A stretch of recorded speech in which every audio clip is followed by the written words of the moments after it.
start by saying, welcome to my podcast, right? Of Take Your Meds and Chill, aka Teams, okay? TYMS.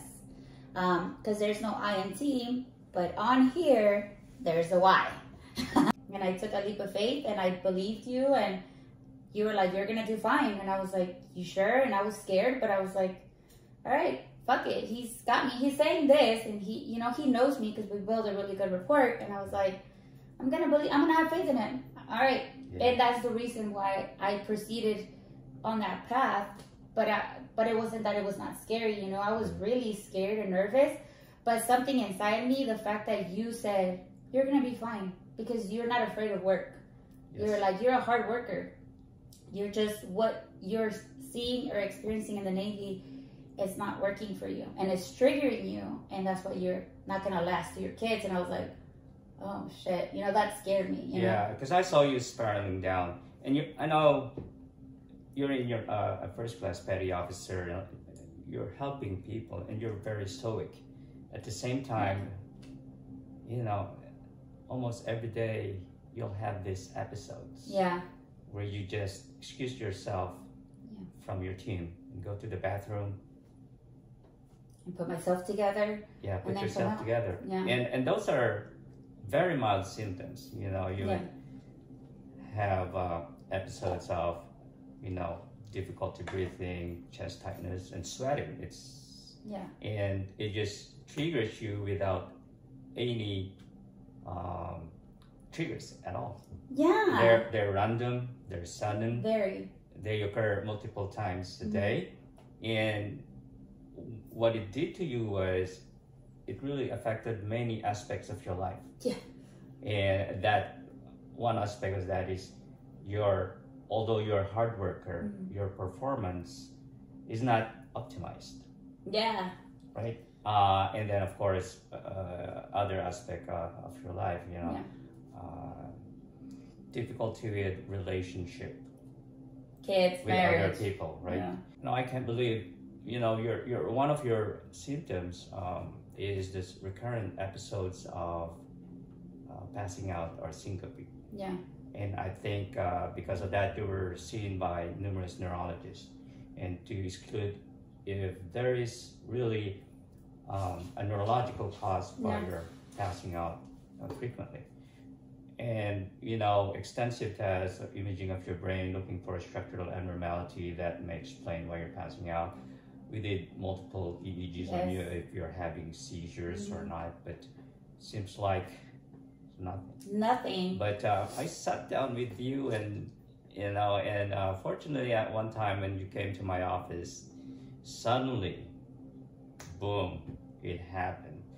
Where without any particular reason, you started to have heavy sweating. Yeah. You were just your chest tightness, and your emotions are uncontrollable. Yeah. And you know that lasted for about 15 minutes, and because you're having chest tightness at that time, you know, I just wanted to make sure that your blood pressure was okay before you came in.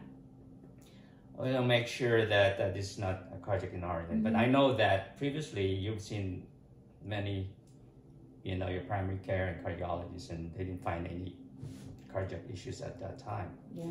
Got interested more in your case. Yeah. And start to, you know, uncover many factors. Oh, you uncovered a lot. It was hard for you to let go of some of your symptoms because, you know, when you came in, most of your symptoms were just the physical symptoms. Yeah. So many patients with PTSD, they have symptoms that are overlapping with other psychiatric disorders or non-psychiatric disorders. Loss of balance, you know, dizziness. These are all the somatic symptoms. And sometimes the primary complaint of the patient is syncope, sometimes headache. And so they're referred to see a neurologist. So I have a question, because you know how I ended up seeing you. You were the 8th one. And obviously this is what prompted me to start the podcast, because there was a lot of, in the military, right? A lot of, and not to shit on the medical field, because obviously we're sitting here having a conversation, because you were one of the few that changed my life, right? Yes. But I think it came down to the whole trust, patient and doctor trust, you know. And I think that in the military is lost a lot, you know, because doctors have, like, you were a civilian doctor, but you had been active duty, you had been, you know what I mean? You knew what that's like, but then when you worked there as a civilian, you kind of understood, you had a little bit more of a background, and you were not doing so much of like, oh, I have to do A, B, C, and D, and then take care of patients, you know? So you were able to kind of really dive into and genuinely care, you know? Well, sometimes that is very difficult. Even many providers, even me when I was a young neurologist, you know, I focus on, you know, just one symptom. But through my experience, you know, why is this patient or person having these recurrent symptoms? And there are no obvious reasons. There's no obvious physical or any neurologic symptoms. So as a neurologist, I look for organic causes for neurologic symptoms or a physical symptom. And through my evaluation, including imaging, lab tests, and seeing neurophysiological studies like EEG, just exclude, you know, potential you should train people causes. to kind of care a little bit. Yeah. So when this, you know, it's, you know, you have to expand the other possibilities, what we call the differential diagnosis. Yeah. From organic. Is there a non-organic cause? Non-physical cause? Because mine was mental health, and I didn't know. And because I felt comfortable with you, I was able to say, I was sexually assaulted when I was in the military, and I had never said that to any provider, but I felt comfortable to say it to you because I think by the time that I met you, I was already at my wit's end, like, what is wrong with me? Because I was so frustrated, because it was so debilitating, you know, and I'm just like, what is wrong with me, you know? Right. And when I felt comfortable sharing that with you, you were like, huh. And I remember you telling me, you know what PTSD is? And I was like, no, I don't have that. And you're like, you should read about it. And I'm like, he's crazy. I was like, whatever. Okay, sir, I'll read about it. I just was in such denial because I think we're programmed in the military to think PTSD, war. You've been to Afghanistan, you've been to, you know what I mean? It's so narrow-minded. I think right now it's a little bit more because military sexual trauma is bigger, you know, and more well-known. Yes. But at the time, when I was going through it, it wasn't as, you know? Yeah. Well, in your particular case, it was quite difficult at the time. Even probably if you go to a primary care provider, or it would be difficult because one of the critical information is for the diagnosis of PTSD. Important criteria is a person who have experienced or witnessed a traumatic event. Yeah. And this traumatic event would be in the form of what? A natural disaster. Mm-hmm. It could be an accident. Mm-hmm. It could be terrorism. Mm-hmm. Or people could be involved in war or combat. Yeah. Especially in the military. And people have been raped. Mm-hmm. Or people's life has been threatened with death, sexual violence, or severe injury. Yeah. So this traumatic events is important criteria for the diagnosis of PTSD. Like if we go back, because remember a non-neurologic or psychiatric disorder. Yes. And they have overlapping symptoms. Remember, if we go back to the somatic symptoms, again, we narrated all the physical symptoms. And sometimes we focus just on the physical symptoms, and we sometimes forget to uncover this, or we're unable to uncover other factors like the cognitive, the affective. Now, a lot of patients with, you know, either anxiety, depression, panic attack, or PTSD also have some cognitive deficits. For example, they have problems with concentration, attention. Yeah. They have short-term memory problem, and other people have some problems with organization and planning and some impulsivity. And then with affective disorders, some of them will have these neurovegetative symptoms, example, they have problems with sleep. Either they sleep too much or, they don't sleep. So that's PTSD. So is that PTSD related or depression, or is depression like? Yeah, that's why I'm trying to clarify. Oh, okay. So you have this, because this. Remember, PTSD, depression, anxiety, they have overlapping symptoms. Yeah. It's sometimes very difficult to dissect. Yeah. So it takes time sometimes. Okay. So, and so they may also have sometimes lack of interest, which may be seen in depression or seen in PTSD or anxiety. Again, psychomotor retardation. What is that? Psychomotor? Well, because of there's some psychological issues, so their physical manifestations are also slow. That's why it's called psychomotor retardation. Slow. Oh, I thought I heard retardation. I was like, wait, what? I like that word. And then and to extreme extent, people would feel empty, helpless, and then some will also have suicidal thoughts. Yeah. But with PTSD, there are other symptoms. According to the DSM-5, the Diagnostic and Statistical Manual for Mental Disorders, the 5th edition, which was published sometime in 2013. There are other clusters, 4 cluster or domains that's required for the diagnosis of PTSD. So, go ahead. So, to kind of segue into that, so can you talk about, just give a brief synopsis of the difference between what you do, as a neurologist, a psychiatrist, and psychologist, because they seem intertwined. Right. They also seem like they're parallel and congruent in some areas. The nerdy's coming out. I was like, I just learned those words. So. Can you talk about that a little bit? Just a brief, what's the difference between McDonald's, Burger King, and In-N-Out? Boom, just the burgers, duh, Yeah, for neurologists, we deal with the structures of the brain, and the function of the brain, and organic pathology of the central nervous system. When I say central nervous system, that includes the brain, the brainstem, the spinal cord, and the peripheral nerves. So that's, and then a psychologist, they're involved with the psychology, this mental states. Sometimes they're involved with the social, perceptual, cognitive processes, and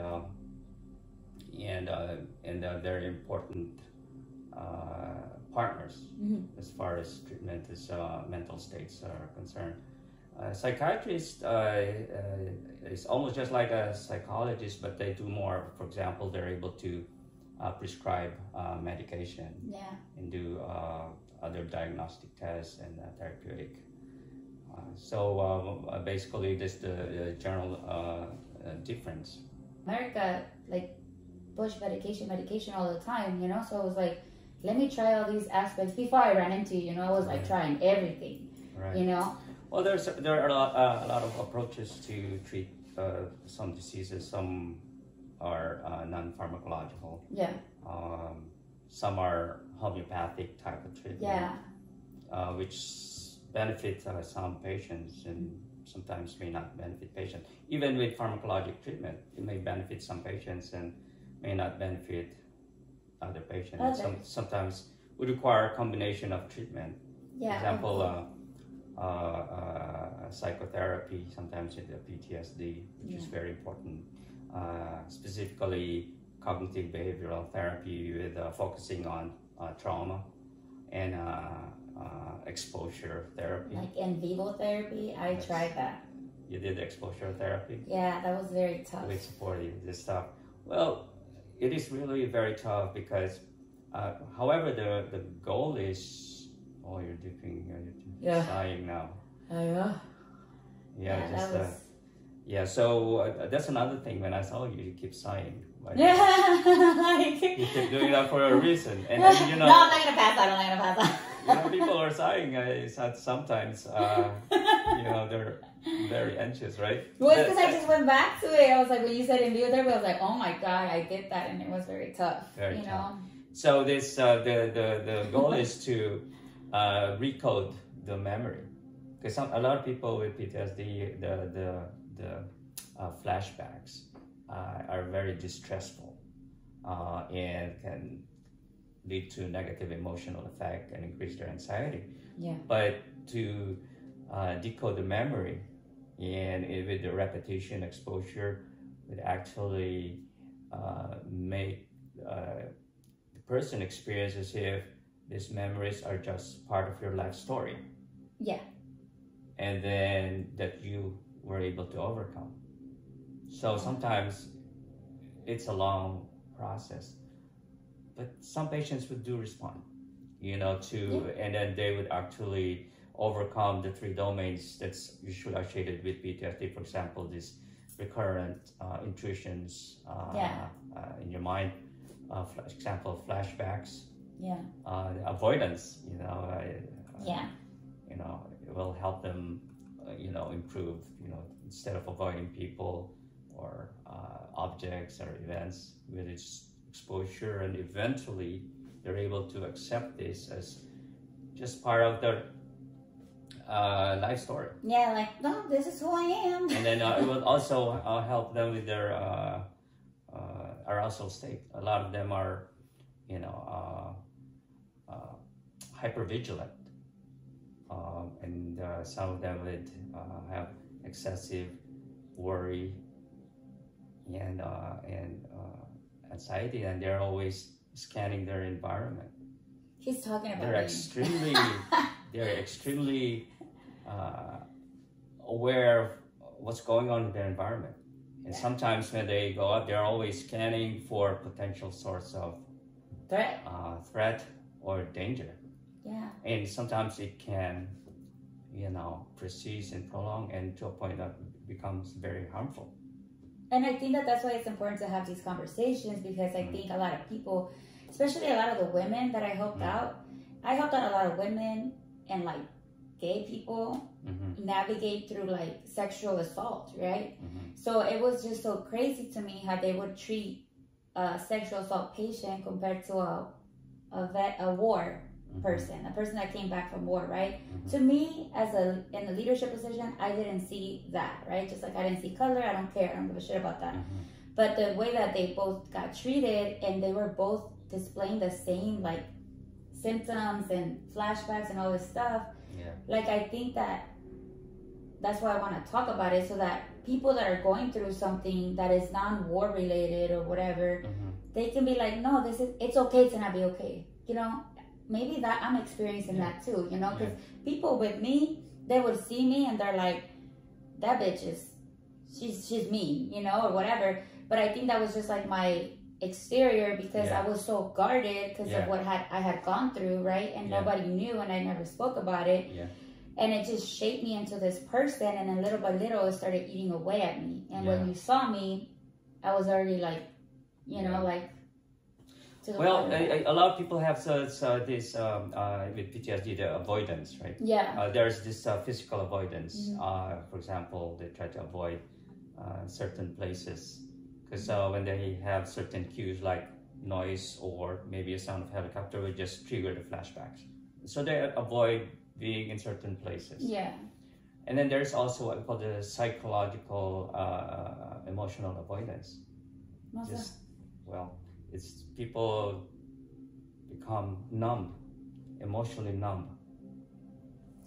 And so what happens? They're detaching themselves. And for what purpose? I get that. I didn't have my kids until 6 years ago. So they're trying to do that as a coping mechanism. However, to maybe reduce the emotional negative effects, reduce the fear, reduce the anxiety, reduce the helplessness. But what happens if you do that is your affect will be affected. Majority of them will develop flat affect. When you develop this flat affect, you basically block your ability to interact with people. And in doing so, you basically prevent development of meaningful relationship with people that you know or people that you care about. Yeah. So so emotional numbing can sometimes yeah. Jesus is getting deep in here. Yeah. So yeah. So emotional numbing. I don't know what that is.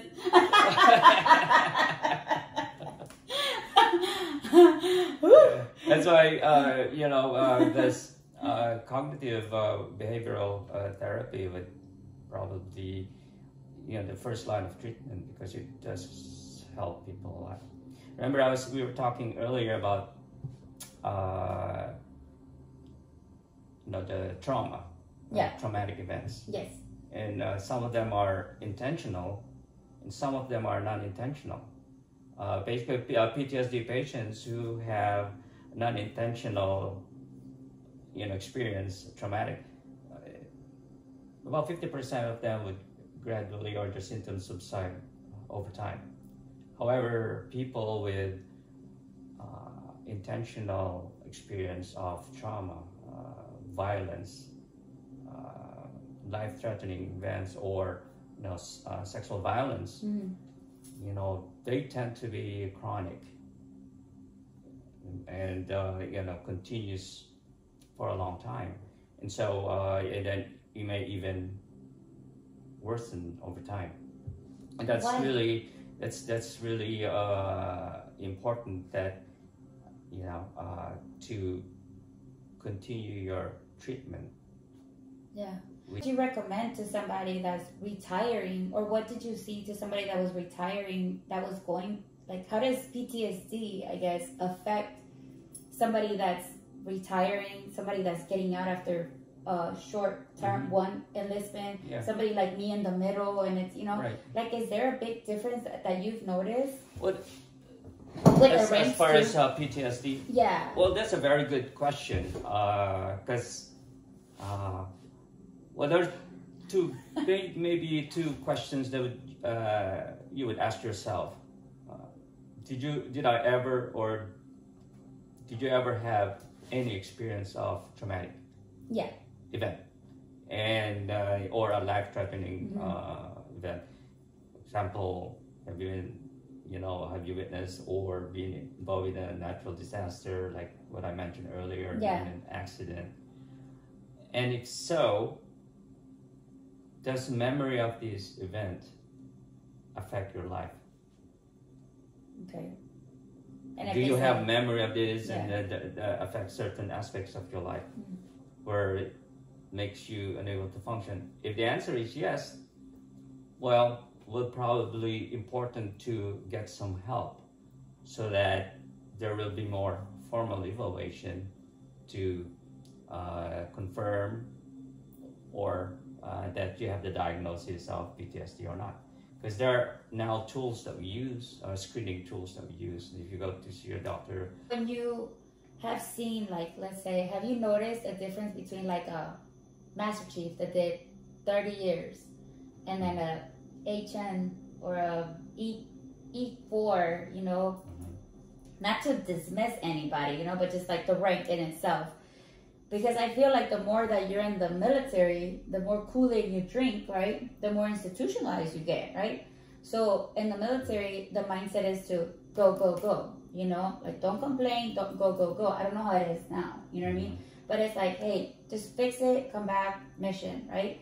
We care about you, and that's fine. That's what we have to do. But my question is, like, somebody that did 30 years compared to somebody that did, like, somebody that's a Master Chief, an E9 and an E4, like, is there a difference in how that you've seen, like, if you've seen them as a civilian, how they've adjusted for the ones that have had PTSD? You know what I mean? Just because, I guess my question is because somebody has been in so long in the institution that it might be harder for them to kind of open up, because they're kind of a little bit set in their ways, and it's hard it was hard for me to kind of like, what? You're just being a bitch. You know what I mean? So I'm like, I just want to know, like, because you saw it more, like, is there a difference between those people, like those higher ranking people and the lower ranking people? Yeah. Or, that's a excellent question. But you know, there are other also things to consider. Okay. You know, for regardless of rank, regardless of you know, maybe age. Yeah. But there are other factors. Okay. Or comorbidities, like for example, past medical history or social history. Growing up, you didn't have a social support structure. You have other comorbidities. For example, you have an underlying depression or anxiety disorder. And if you have those, even though you're MS, HEF, or you're like an E4 or something, you have a higher risk of developing PTSD. Because of the background. The person is closer to retirement, right? And he's going to do 30 years. Right. And because he's going to do 30 years, he's like, well, I mean, I've seen some stuff, but I just dealt with it. But I don't want it to hit me. Right. He wants to prepare, right? He wants to prepare, like, am I doing what I need to do? Because I don't want to be fucked up psychologically. Like, I want to be able to function, you know? Like, I want to live my life. Does that make sense? So he's like, can you ask him that? But, you know, if you know, sometimes it will be, you know, the PTSD when it becomes, you know, if you have this, you know, the symptoms, the cardinal domains that we discussed about. Yeah. If you have these recurrent intrusion experiences, like flashbacks, and you have this hyperarousal symptoms, hypervigilance, you're always scanning. And then you have this avoidance, you know, avoid this place because, no, you're actually affecting your life, and it's very distressing. So this will affect your performance at work. And sometimes you're unable to optimize your ability to function. But some people can hide it though, sir. Some people hide it so well, and I think that this person, I know this person, and I know why he asked me that, because he's very, like, emotionally, like, boop, blocked, you know? And he's done some shit, he's seen some shit, and I'm like, maybe you need to go get some help, because when you get out and you're no longer in this high stress level, everything, go, your body's gonna shut down, and when your body shuts down, that's true. Like, well, I just have this question. Okay, well, where is this question coming from, right? Because you got to know the backstory of things in order to be... Yeah, because that's how you got to diagnose me and to help me and to really put me on the right path, you know what I mean? Because you dove into, like, a lot of little things, and there was a lot of intricacies that I didn't even know, I wasn't even aware of. Like, I didn't know that what I was having was a fucking panic attack. What? A panic attack? I just thought, well... I put some makeup in my pockets, and then anytime I feel like this weird thing, I go to the bathroom, fix myself, and keep it moving, you know what I mean? I didn't know, you know, sometimes they say ignorance is bliss, but I think that they're like, oh, you could have just Googled it, or you could have just looked it up. But I think that sometimes that's detrimental to you. Yes, you didn't really have an idea what's going on. Yeah. It just, you know, because it's been going on for a long time, you felt like it was just part of you. Yeah. And so until we were just able to unpack it. And in fact, you had an episode while you were in my office. That's why, you know, this is, you know, at least a form of a panic attack, you know, manifesting with all your, like a fight or flight type manifestation.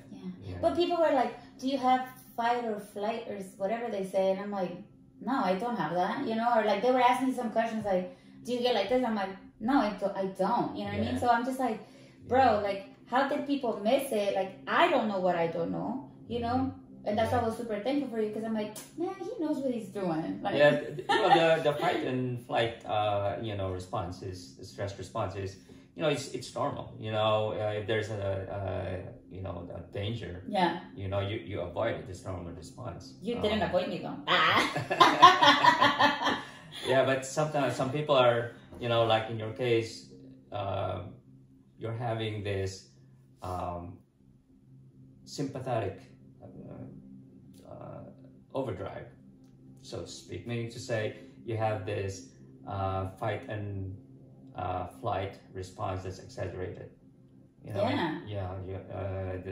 what we call the sympathetic, and one of the manifestations are increased heart rate, your blood pressure increase, could be sweating, and Jesus. And that's what's you were experiencing at that time, but you have no idea what was that. No, I didn't until I met you, and I figured it out. I was like, fine, maybe I need to read about this PTSD shit. Like, what is it? And then I read about it, and I think it has a lot to do with me growing up in Mexico, right? We never really went to the doctor. We never did none of that stuff, you know? So I come to America, you know, I'm learning English and all this stuff, and then I joined the Navy, and like, my life was way more stressful before the Navy than in the Navy. I was like, this is good. Like, I know you're growing up. You were that was tough. You were working. You're going to school. You're taking care of your my brothers. brother. Yeah, my brother. And then your mother was a she worked. You know, she worked two jobs, and so you were the oldest in the family, and you took care. I helped her. So that's So the Navy wasn't hard, you know, so I didn't understand. Right. And then because I didn't go to the doctor a lot, then my English, I mean, it's gotten better, but my English was bad. I didn't know a lot of it. So when people would talk about depression or migraines or things like that, I'm like, no, I don't have that. Like, I never had that. You know what I mean? Like, I don't know what that is, you know? So, I mean, I guess ignorance is bliss. But going back to PTSD, like, do PTSD symptoms, how long do they last? Well, is there like a time frame or? Well, they may, about 50% of patients would end up becoming a chronic. I mean to say, would persist continuously for a long period of time. Yeah. And the other half, 50%, would gradually subside like in you said intensity, earlier. right? But patients, like I told you, I mentioned earlier, those who have experienced trauma that are intentional, they tend to have a chronic type of PTSD. Why is that, you think? The intentional one compared to the, like, non-intentional? It has a deeper impact, to the brain function. Okay. So, they've done studies, and they look at the certain part of the brain by imaging studies, and they found that patients with chronic PTSD, sometimes the volume of the part of the brain, for example, the limbic system, especially in the area of the amygdala. Yeah, I was reading about that. Hippocampus, the volume is a little smaller compared to the normal population, but this probably. Sorry, I had an inappropriate thought because you said what the hippocampus is like. They found out that with patients with PTSD, and it just made me think of this comedian, right? That said, like, the people that guys that do steroids have a little dick. I don't know. I don't want to have PTSD. I don't want my.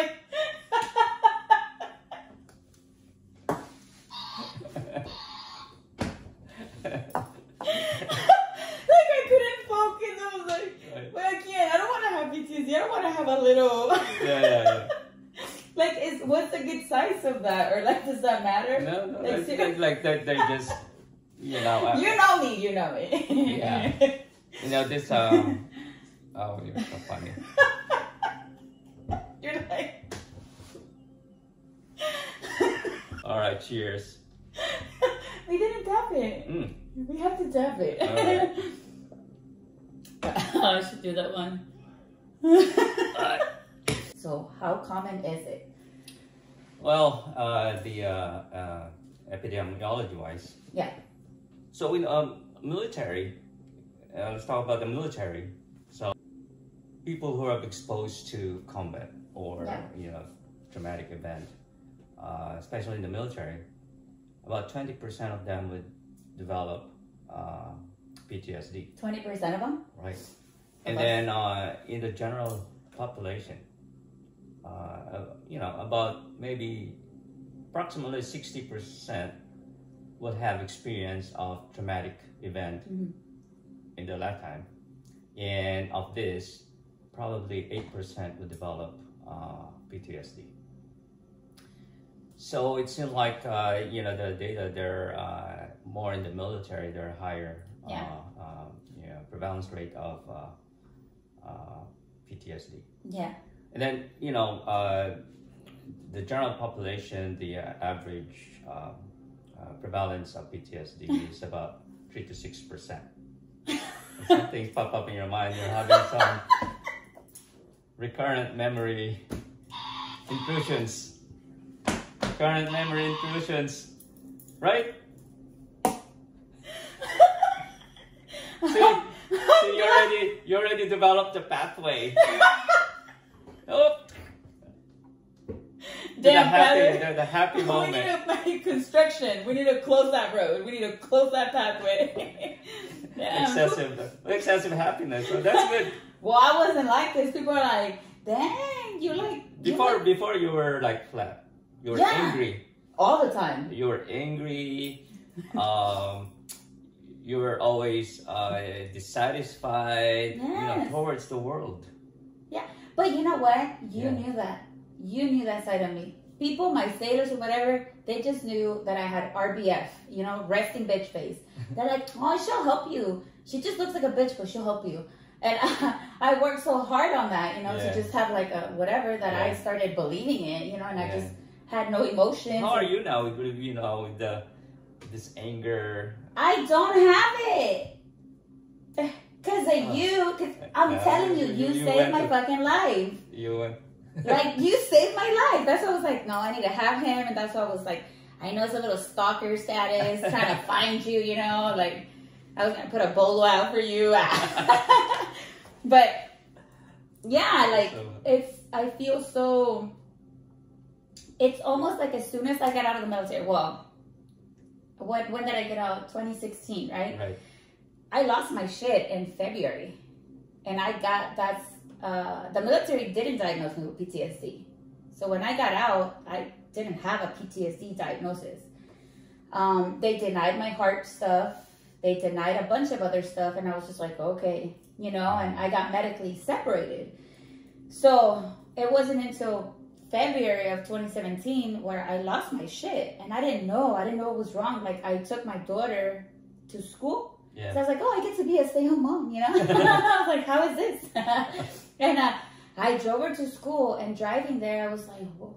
Like, all of a sudden, I felt like this weird, like panic attack. It was weird. Yeah, I was like, what is happening? But I was like, I'm a thug, so I was like, I need to thug it out. I was like, what is happening? Like, it was so weird. So then I dropped her off, right? So then I come home, and what I did is I pull up the blinds, and I wanted the room dark, and I just was like curled up, and I was like, what is wrong with me? I didn't know what was wrong with me, so I waited in that position until I had to go pick her up from school. So I went to pick her up from school, and when I went to pick her up... you went back? I waited, but I was in my room the whole time, though. For how long? An hour? No, I dropped off in the morning. And That's extended. It was very, I might have fucking fell asleep. I woke up in this position. I know I went into my room in a corner, and I was like this, curled up. I was not crying. I was just like, what is that? I didn't know what was happening to me, and I was like, what the fuck? I didn't understand it. I didn't know. So then later on, I go pick her up from school, and when I picked her up... And then eventually it went away. No, I just knew I need to go pick her up. Okay. Because I can function, Any other symptoms you're experiencing at that time? No, I was just like this, and I was like, oh shit, it's time to get her. Cool. Shaky? No, I was like frozen. like in the corner, like just like, and I don't know if I fell asleep or not. I just know that my alarm went off and I was like, oh, I have to go pick her up. It's like my brain took a vacation somewhere and I was just there. It was so weird. It was so Did you ever have the feeling like a foggy thought, or you feel like, you know, you're in your environment is different?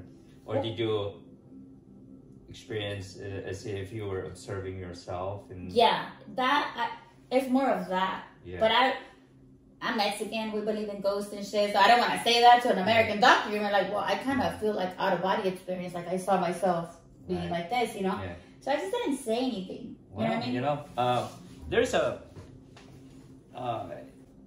you know, sometimes PTSD. Yeah. And when we talk about, there are some dissociative symptoms associated with PTSD.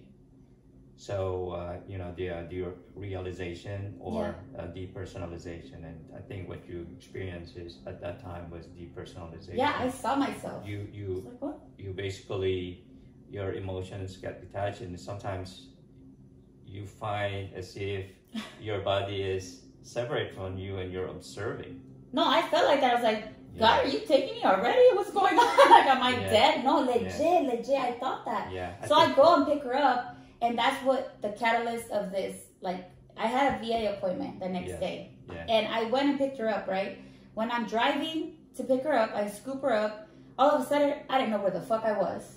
And there was a lot of cars in line because it's school, right? Everybody's getting out of school. Mm-hmm. I freaked the fuck out and I went on the sidewalk because I needed to get out of there. And I went on the sidewalk, and then when I went on the sidewalk, I went at the light and I was like, I don't know how to get home. And my daughter was like, she was in 7th grade, and she's like, it's okay, Mom, I'll help you. She had to give me directions on how to get home because I did not know how to get home. And so the next day, I went to the VA, and because my PTSD is from sexual trauma, I was assaulted in a medical setting. Anytime I go to medical, I'm like, oh, hell no. Like, I don't trust these fools, you know? Yeah. So it was a girl, and I was waiting outside, and she pulls me in or whatever. And because I was so used to being composed, you know, and looking a certain way. Yeah. It's not that I was faking it. I just knew that was my way of protecting myself. So I fucking went in there, I sat down, and then she started asking me questions. And then I was like, I had just gotten a truancy letter from their school because they had been missing a lot of school, my kids. And I was like, I didn't know. Like, I wasn't able to, like, since I got out till February, it's like I wasn't there. I got in so many car accidents between that year and the first year that I transitioned out of the Navy. And my insurance got suspended because I hit so many cars, or I was backing into shit. Like, I was just not there. The medication that they were giving me was very strong. And I was like, bro, I don't do medicine. I'm a bitch with medicine. Like, don't. And then they would just give me the highest things. And I'm like, okay, I would take it. And I'd just be fucked up, you know? Do you remember those medication? Fuck no, like Mazepin or something. Mirtazapine. Some shit. I don't know. It was strong though, you know? So I was just like, huh? So anyways, I go there. That lady says, you have PTSD. And I was like, I don't believe you. But I had you in the back of my head. I was like, this dude told me already. I was like, I don't believe you. She wrote me a letter, and I said, look, I have a truancy letter. My kids are going to get in trouble or something because they've been missing school. And so she wrote me a letter, you know, that my condition was preventing me from taking them to school and stuff. And You're not aware of that. Huh? You were not aware of that. No, I was not. You know, I was not until I saw the paper in my hand and like saying, what? This is a problem? Or, you know, I just didn't, I don't you think don't I was remember, aware. Hell no. You know, this is very interesting now because, you know, you're, you know, this dissociative symptoms associated with PTSD is sometimes severe. I'm all sweating. It could be, you know, it probably read something more about dissociative symptoms like dissociative fugue. You know, you're not aware of where you are. Dissociative amnesia, you don't remember what has happened over a certain period of time. That's a thing, right? Yeah. Okay, because I experienced that and I was like, am I crazy? You know, like, I mean, I know I'm crazy in another way, you know, but that happened to me. So she So because of you, I was like, fuck, he told me I had PTSD. And because you had faith in me, right? I was like, maybe this is a thing. So when she wrote a letter, she referred me to, she's like, you have the gold medals, the gold standard of PTSD or some shit. I was like, damn, this is the first time I went first place. I'm just kidding. I took it as a positive, you know. I was like, yeah. So that's like my journey to therapy, and I started with in vivo therapy, and that kicked my ass. It was so bad. I didn't realize how bad I was from that incident that happened to me so many years back that I shoved down, you know. Yeah. That I wasn't hugging my kids. Like, I didn't know I didn't hug my kids. You know what I'm saying? I didn't hug them or nothing. So we went to therapy that one day, and this doctor's like, something about hugging. And I was like, I don't do that. And he's like, yeah, right. He didn't he didn't believe me, right? I was like, I don't know. I don't fucking hug. I don't know. And he's like, your homework is going to be to hug them. And at that time, I was homeschooling my daughters. Yeah. So I was like, all right, well, they're outside, you know? We go outside, and he's like, I said, girls, bring it in. And they're like, for what? And I was like, to hug. It's my homework. And they're like, that's weird. You should have seen that doctor's face. Like, what? Like, bro, I don't have to lie to kick it, you know? So he helped me. You did that while in the office? Yeah, because I wanted to show him, like, I'm a good student. I do my homework. He's what kind of doctor? Is he a psychologist? He was a psychologist, yeah. And he was like, he really amazing. Yeah, amazing. Yeah, like he is one of the best experiences I've had. And the only reason I could go see him at the VA was because he wasn't at the main hospital at the VA. He was part of a research center. So in La Jolla, you know, there's the research centers to the right and the hospitals to the left. I can't go in the hospital. Till this day, I can't just go in the hospital. Every time I go, I have a panic attack. Every time I go. And I'm like, fuck, bro. Like, I've done therapy and stuff like that.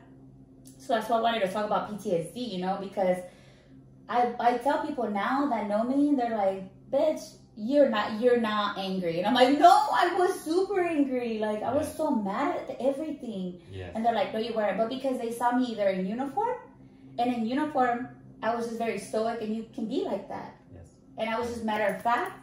And outside of my civilian life, like what you saw personal, I was not like that. Yeah. And so PTSD really fucked me up. So that's why I want to talk about this, you know, to help other people. Yes.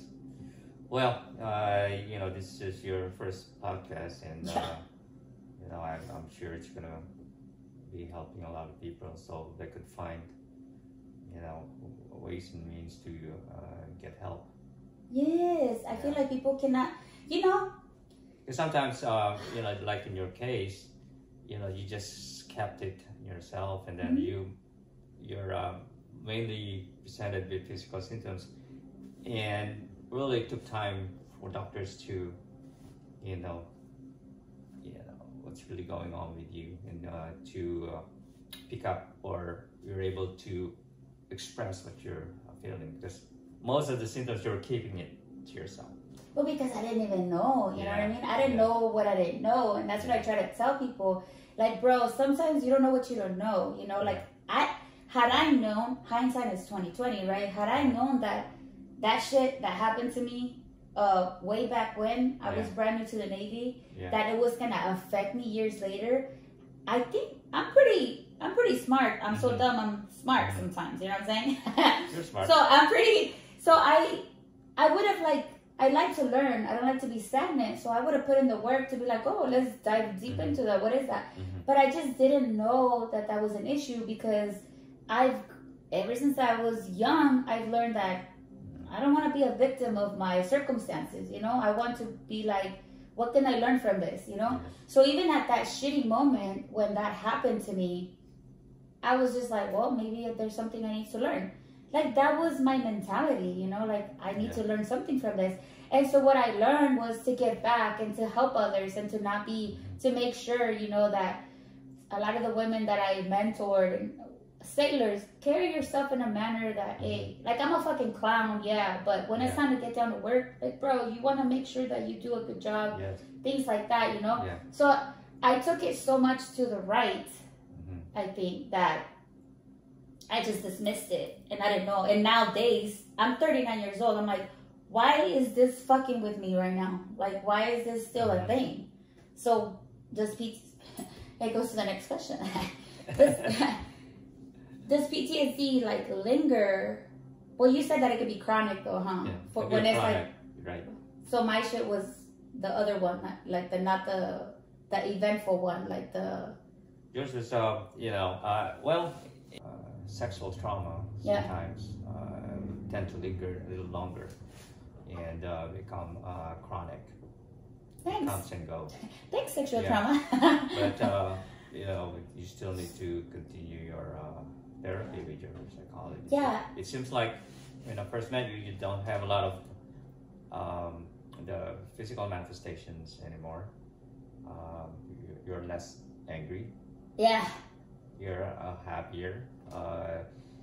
You're different aspects of your life. Your work, you're doing well at work. Yeah. Here you're introducing a podcast. I know. You have a better relationship with your children, kids. I do. Yes. Yeah. So you're heading in the right direction, but maybe there is some point in life that there may be a little dip. Yeah. But as long as you maintain your therapy with your psychologist, I think you need maintenance. Yeah, I think the little tune-up, you know what I'm saying? Yeah. Changing the tires every now and again. You still do your the basic stuff, exercise, sleep. How's your sleep? My sleep. It's okay. I noticed that if I have to go to the VA or I have an upcoming appointment where I have to physically show up there, nope. A week before it, like I'll get the fucking notifications on my phone, hey, whatever, and then they call me, and every time I see their name, their number, I'm like, oh, I don't even try no, it's like I get like, my body just reacts to it. So I noticed, to answer your question, it's not good. My sleep is not good anytime I'm going to go and deal with the VA. So it's situational. Yeah. So, but... Oh, yeah. Other than that, you're it's able good. to sleep. What time it's you go good. to bed? Midnight. Midnight? Because I go to welding school. Oh, you were following my step because I went to welding school. You went to welding school? Yeah, I got certified. What? Yeah, with welding. I was today years old when I learned that. Did you like it? I like it. Because, when you're doing especially the stick, you're doing your scale. Yeah. You're so focused. Yes! You don't think nothing else. Nothing, and you just focus, and, I really enjoyed it. I did Yeah. that when I was working that. I think that's sometime in 2015.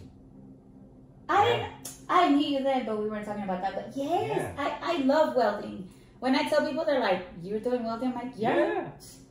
The fuck? So where are you now? You're doing the head now, or are you doing the... Hell no, I'm still stuck on stick. This. Yeah. It's Well, fun. it's a lot of fun welding. Yes, it helped me too with my ability to focus. It helped me with relaxation. Yes. The type of job that we do can be very stressful too. So I need some relaxation techniques. Yes. That led me to do that, and then I also enjoy gardening. I do gardening, so that be by myself and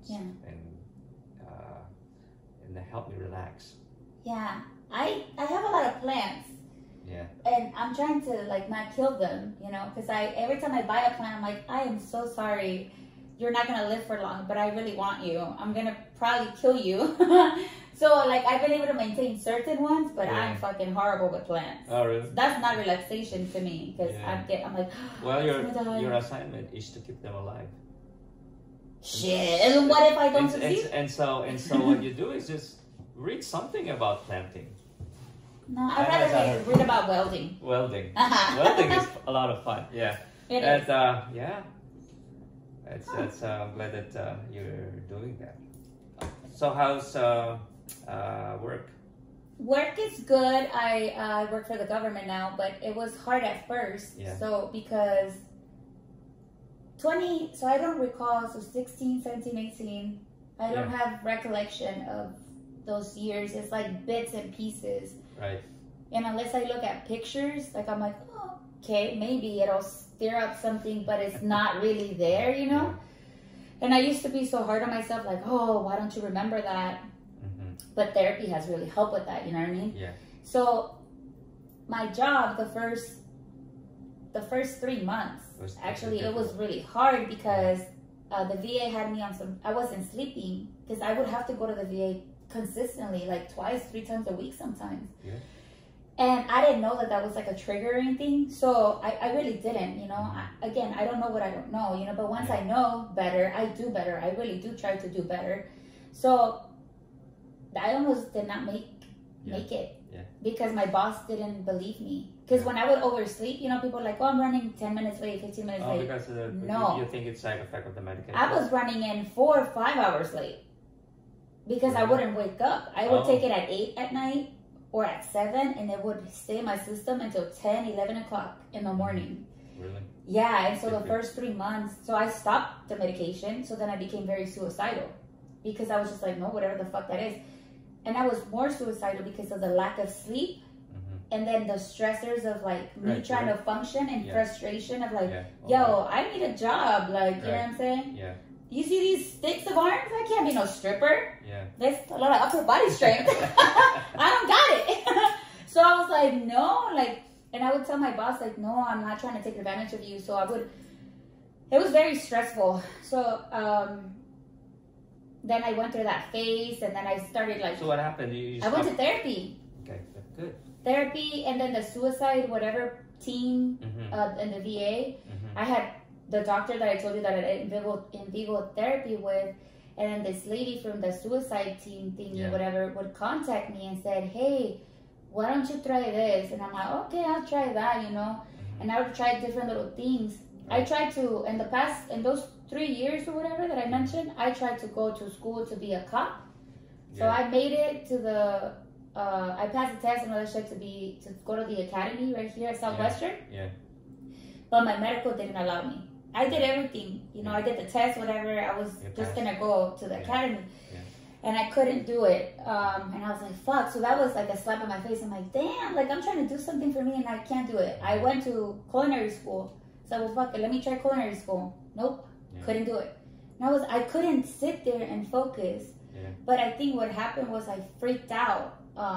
We were in the classroom, and I would sit on the corner to kind of watch everybody, and I didn't want to sit with anybody because I didn't know them. And so I was just like, okay, like I don't know these people. Like I would just sit there, right? So I was really stressed out just sitting there. Wow. Yeah, and I was like, what the hell? So then when they're like, oh, we're gonna take a trip to the kitchen. And I was like, all right, what's the big deal? I have a kitchen at home. And that's where I lost it. I was like, I can't, because we have knives, right? And I was like, and in that moment, I was like, I'm not mentally stable to be around other people, and I don't trust me with knives around other people. Because I was like, if somebody does something that it's so dumb, I'm gonna flip out and I'm just gonna shank them, you know? So I dropped out of that. So now I feel like a loser, right? I'm like, I have a bachelor's degree.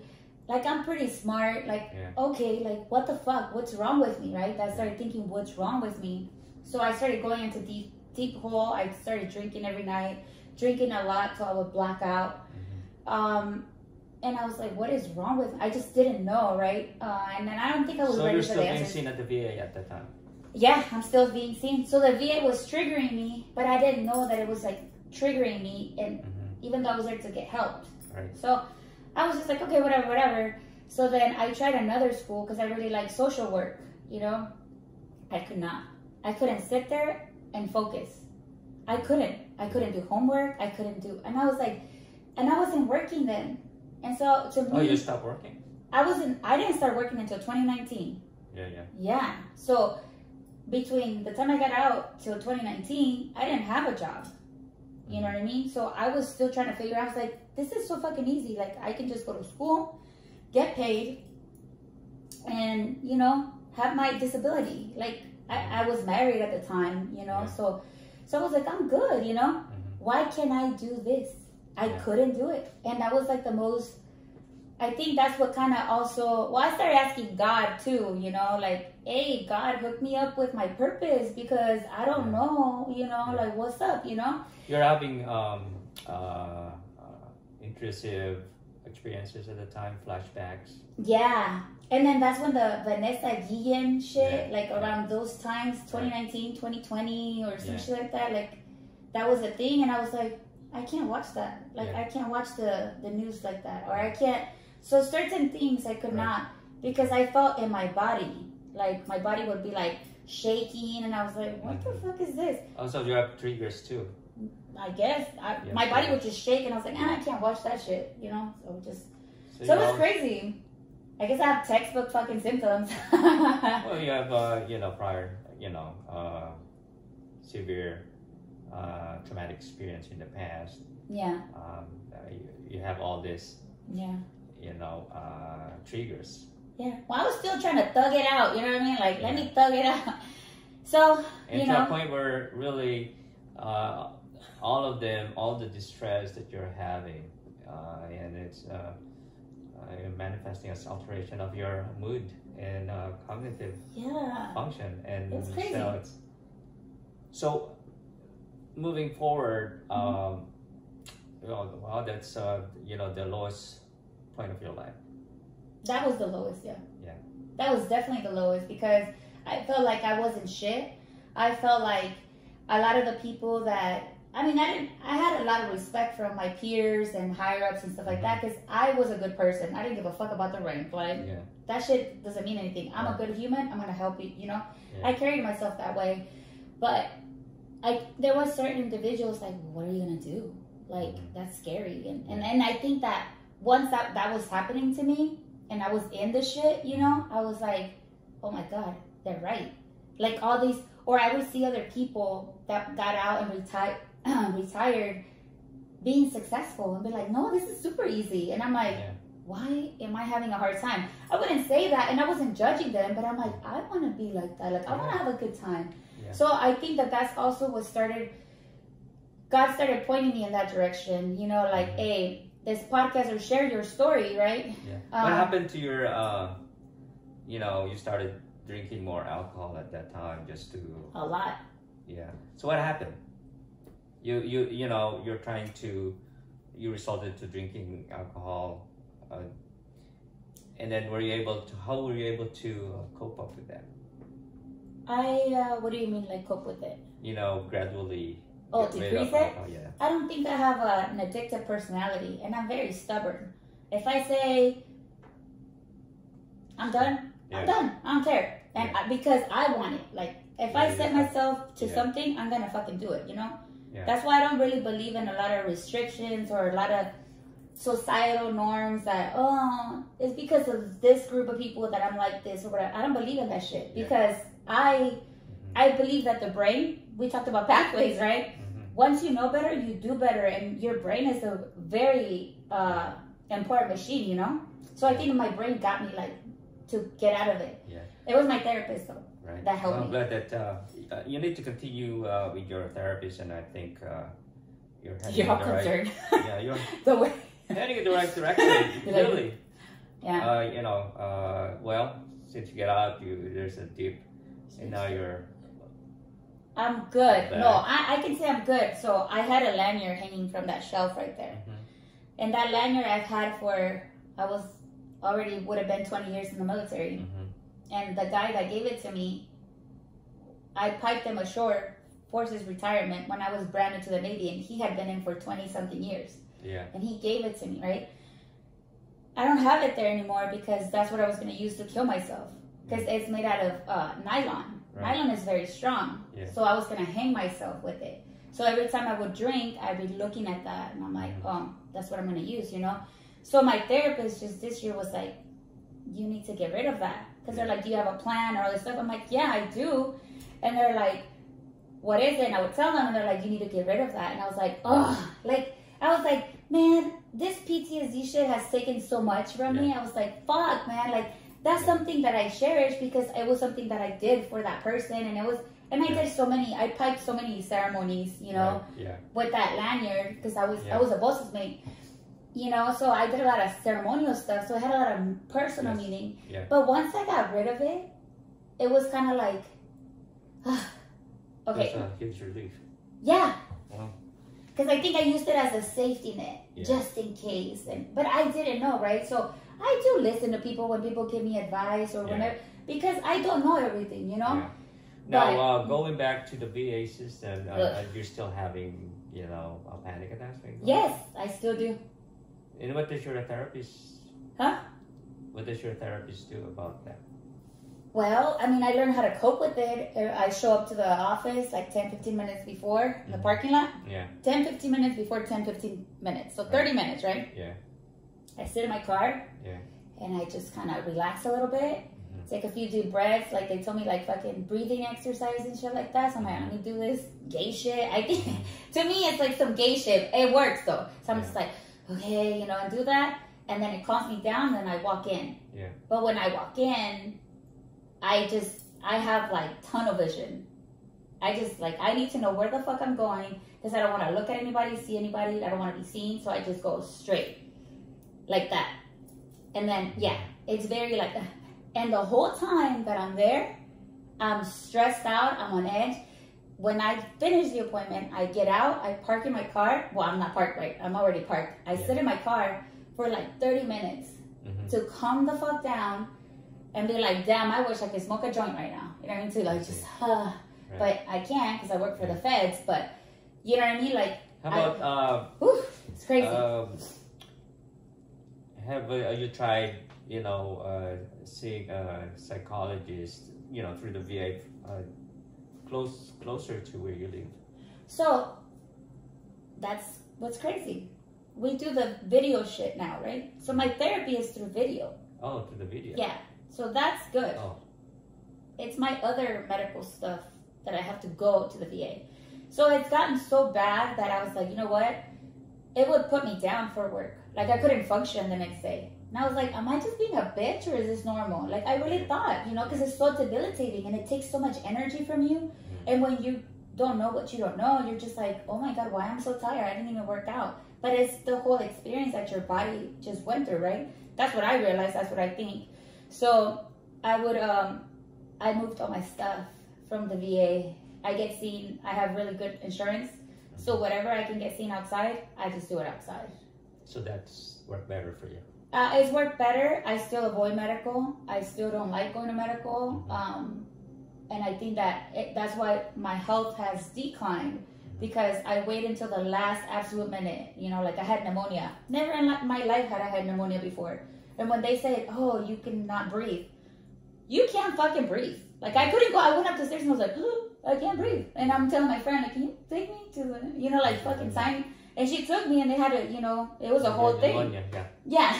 And I was like, okay, so this is how that feels, But I wait until that last absolute minute. So I'm trying to work on that and change that because obviously that's not healthy, but I'm happy where I'm at and the progress that I've made with my life, and hence me wanting to share my story, bits and pieces of it throughout the podcast because I feel like veterans, even my children were affected majorly, about how I raised them. Right.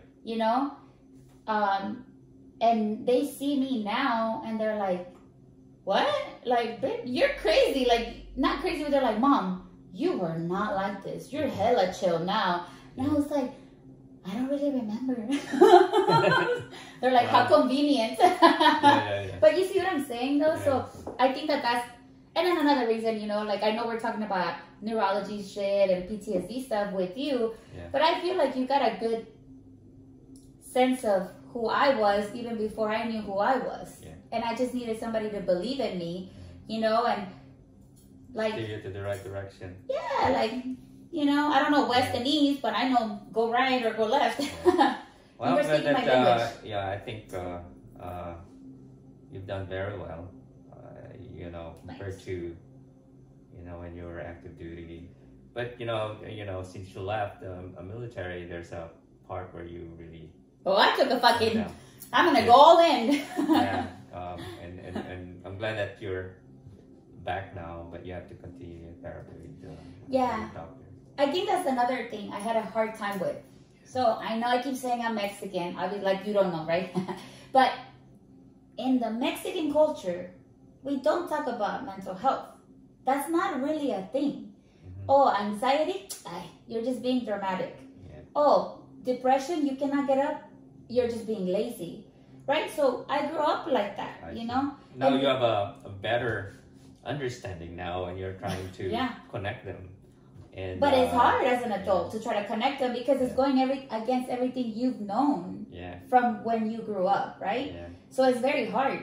So how do you maneuver that, or what advice you know, let's go back to why do you have difficulty going to the hospital or VA?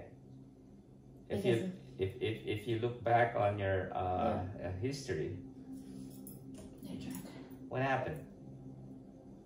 I got assaulted in a medical setting. In a medical setting, and I see. And who assaulted you at that time? Do you know? It was a corpsman. It was a corpsman. Yeah, that's why I fucking hated corpsman. And then when I became a corpsman, they're like, if you don't like us, why did you become one? I was like, so I can sprinkle some spice, change you guys. But nobody knew, you know. Nobody knew. I never spoke about it. Never said anything. Yeah. You know, I didn't think it was a big deal. Yeah. So this just probably is maybe related and has something to do with that. That's why you're having difficulty going to the hospital. It just reminds you, it's a trigger for you. So but that's why you know. It doesn't make sense though, because it's been so long. That happened almost 20 years ago. Yeah. So how is it now? It's still possible. It could be continuous. And so what can I do to so that I don't feel like that? I don't like when people or something has control over me. When I can fix it. That's why I said alcohol. No, if I want to cut it, I'll cut it. Or this, fuck it, I'm done. So what are you doing now with your psychotherapist? You're doing cognitive behavioral therapy with exposure therapy too? No, I'm doing group therapy and I'm doing some other therapy. Some other therapy? So how about like individual therapy. Individual therapy. So did you ever talk to your therapist about this? That every time you go to the hospital... Oh, yeah. She's aware. What approach or treatment was recommended to help you with this? I don't know. I think I'll ask her again when I see her again. Because honestly, I don't know. Because I think I just... Anytime, even when I run into you, right? And we were... When I stalked you. Just kidding. And when I ran into you and we were talking about the claim, right? Yeah. What's your percentage? And I was like, well, I'm not where I need to be or something. Or I'm not 100% yet. Why not? Because I have to deal with the VA. You know what I mean? The hospital. And the whole process it's just not easy, you know? And I'm not saying I want it easy. I don't give a fuck if it's hard or easy, but because of the history that I have with them and how it affects me psychologically and emotionally, it's just too much. I can't, you know? And if I want to function in society, I have to pick my shit sandwich, you know what I mean? Yeah. So there are other voluntary, VA voluntary that could help you. You need to continue again. I mean, with your therapy. You're very smart, and I'm very picky with who I, hang out with, because not like we hang out, but with who I really look up to and stuff like that. And I look up to you because you're very bright and you care about what you do. Because you care, then you become more resourceful. And then the more resources that you have in your brain, and then you're willing to share and help, then the more people we can help, Right. Well, I don't give a shit if it's one or two. I think it's good. At least that person is still alive and we were able to change their lives, you know what I mean? And I think this conversation, I don't think this is going to be the last of us sitting down. Yeah. I don't think so. Yeah. So it's really interesting, but I'm really happy that since you left the military, you've done very well. And it seems like now your life is in a positive, side. Yeah. You're functioning better. Yeah, I know. That's always super important. I just have a lot of friends that have gotten out and they get shamed. They get shamed because you're in the military. It's always what are you doing? Okay, let me do this, let me do that, let me do that. So when they get out, they still think it's them competing for an evaluation or something, And I'm like, bro, no, you're competing with yourself. You're fuck not competing with anybody. Yeah, you're not gonna get a fucking eval. As long as you do your job. Yes, you know. So some of them feel like, well, this person that's this rank retired and they're going to school and getting a degree, and I can't do that. And I'm like, so like you be you, fuck everybody else, you know? Well, you be you. Just go to a welding class and enjoy. Right? I know. When I tell people that, like, oh, so what are you doing? Like, I'm basically during the week, man. I can go to work and go to school. And they're like, what do you do for school? Welding. And they're like, welding? Yeah, it's so fun. They're like, you're like the most random person. I'm like, I guess. Where are you going? Where are you going to school welding at? And for Market. It's a vocational or something. Market? Market yeah. How long are you going to be doing that? A year. A year? Next year, February, March. So you're using your vocational rehab or? No, post 9/11 or GI Bill. GI Bill. Yeah. That's good. Yeah. And it's like they give you $2,900. 1 year? Mm-hmm. Wow. I still have a lot of benefits. How often do you do that?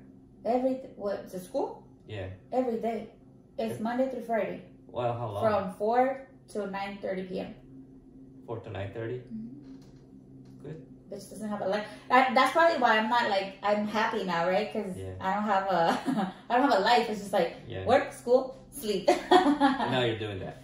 Good. Yeah. So, anyways, what advice would you give a person that's retiring in the next 2 to 5 years? Like, what would be something that you wish you would have known, you know, like, or that you can see that it can benefit them? You know what I mean? Like, what advice would you give them?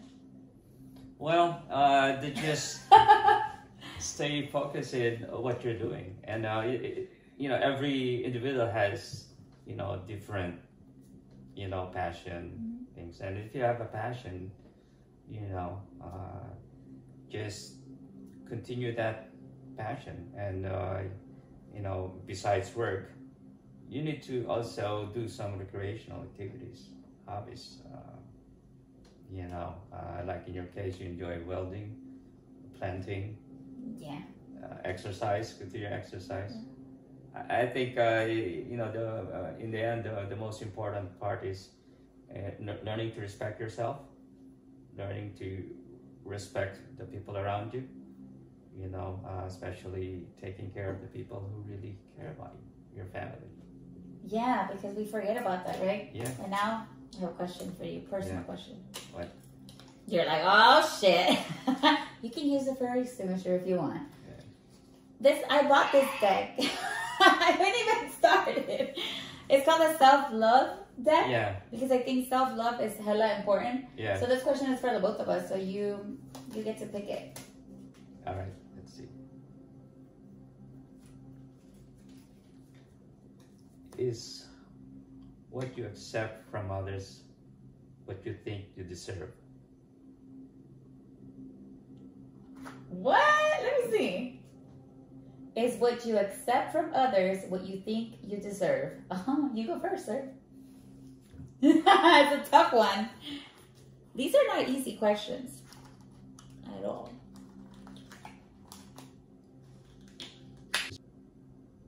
Okay, I'll go first. Is what I accept from others what I think I deserve. So I'm on some hippie shit right now, where if I don't mess with your energy or you give me certain vibes, I'm not going to mess with you, right? So what I'm getting from this question is, what I'm doing now is I'm learning how to love myself. And because I'm learning how to love myself, I'm no longer willing to accept mediocre relationships. Mediocre relationships to me compared to you will look different, right? So for me, it would be like, if you can't be honest with me and we can't have an adult conversation, I'm not willing to accept that. You know what I mean? I used to do that. I used to just accept the bare minimum. And so I would, because that's what I think I thought I deserved. You know, even the way that I was loved and things like that, or I loved, I was like, oh, I would just settle. I don't like that word settle because I think it's very condescending, but like I always thought like, damn, that person, well, I'll just be okay with them giving me the bare minimum, you know? Not that I give a lot and I don't give to receive, but reciprocation is super important to me. So if I have to, that's my way to answer the question. It used to be like that before. Now I don't. I think I deserve better. And when you deserve better, because you put in the work, not just because of who you are, you get better, you know? And then the closer I've gotten to God, legit, that dude has hooked me up. You know what I'm saying? So I'm pretty blessed. What about you? Yeah, isn't this the golden rule? If you want others, do unto you. Yeah, do unto others what you would like to do unto, Right? Yeah. So if you are respectful, if you're truthful, yeah, if you're honest, to other people, if you provide love to other people, they reciprocate, right? Yeah. I think this is pretty interesting. I'm gonna tell you why. Yeah. I think this is correlated to PTSD. Why do I think this is correlated to PTSD? Because as you progress in your treatment to get better, that how you think or what you think you deserve starts getting better, and you start attracting better people. So it's just interesting to me that we got this card and we were talking about PTSD. Wow. You know what I mean? Yeah. I'm telling you, this show was sponsored by God today. Yeah. And we're about to cancel, but not. I know, right? They were like, midway, you were about to get canceled. But since you ended up with that, you're going to be all right. Yeah. So thank you so much, sir, for your time. Thank you, And I really enjoyed this. And I did too. Yeah. You're gonna have to come back again when I'm like a little bit farther and my technology is a little bit, better. Yeah. Thank you so much for your time. It was an honor to have you, and thank you for saving my life. And I'm glad you only got to use that a little bit.